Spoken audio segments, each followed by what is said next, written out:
Hi and welcome to a new episode of Product Release Notes, where we present the latest updates and improvements in Omega 365. Yes, and in today's episode we're going to have a look at some general updates, some updates to document management, status reporting and to access control. So the first one is a general update. That means in this case org units, where we now have support for name prefix. So that could be used like this. If I go to this project and I want all of the org units here, including the sub-org units, to have the same prefix, I can do that. Let's say all of them should be prefixed with A.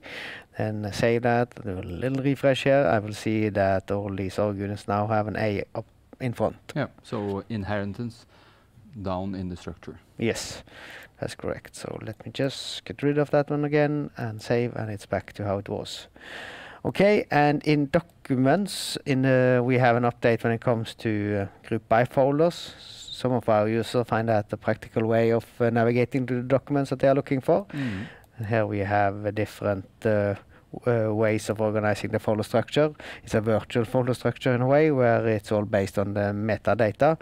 And the new structure we've added is project phase discipline. So if I use this one, I can see first level is the different phases, and then I see the different disciplines under there.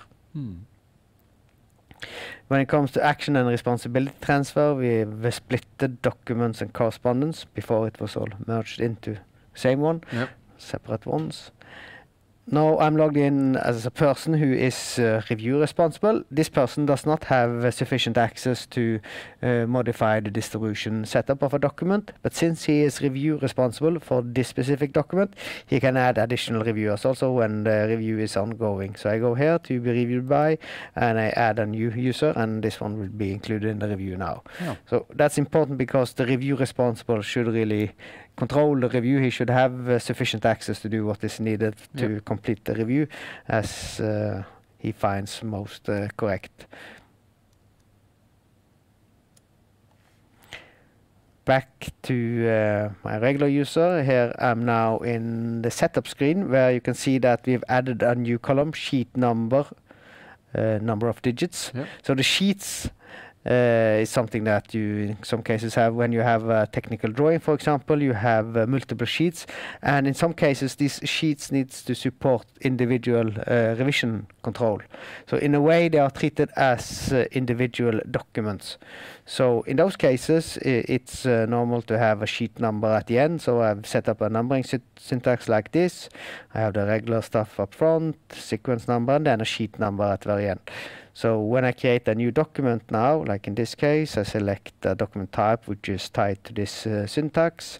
So that's, we can use PNID, that was the one, yes, correct, thank you.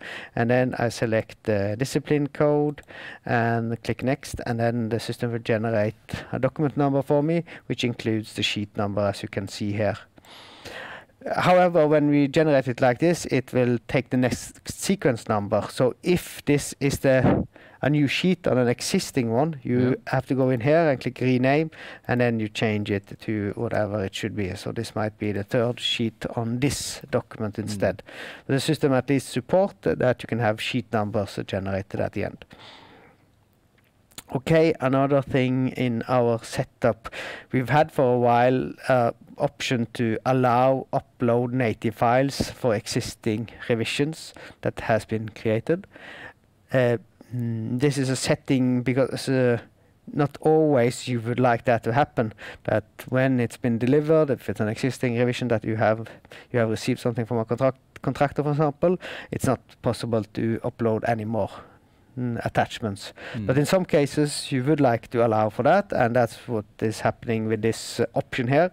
First it was only native files, but it's actually now extended, so if you are allowed to upload native files, you're also allowed to upload any attachments. Any type of attachments. Yes. And this is a setting again on the org unit. Yes. So you can control it there. Yeah, down to individual contract or for a specific project. Yep. Okay, in status reporting, we have some updates. Status reporting really covers a few key things. One thing is these presentations, PowerPoints that you can generate based on template and data that you have in the solution. And PDF or Word-based templates that generates a PDF, which also merge in data from the solution, dashboards, and we have this project overview. Project overview is in a way a hub where you can see all the workflows tied to this org unit, activities, actions, etc., etc. And the latest thing we added is dashboards. Yeah. So here you can see the dashboards that you have access to. And you get the preview on the right side as well, I see. Yes. Yep.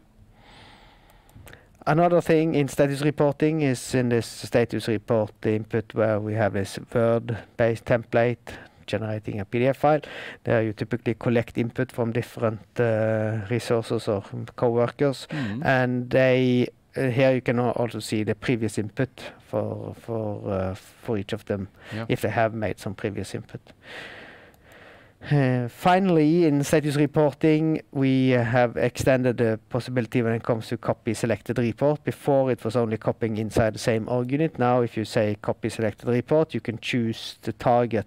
Oh. In some cases, you have a template that you're going to use for all projects in the organization, for example, and then going to this template org unit, if that's where you have them, you can go in there first, then find the report and copy it into your own org unit, where you're going to generate the report. Yeah, great. Finally, when it comes to access, we have the possibility, like on workflows, to provide additional access or just add somebody that already have access as a subscriber. If you are extending the access, you need access to a capability.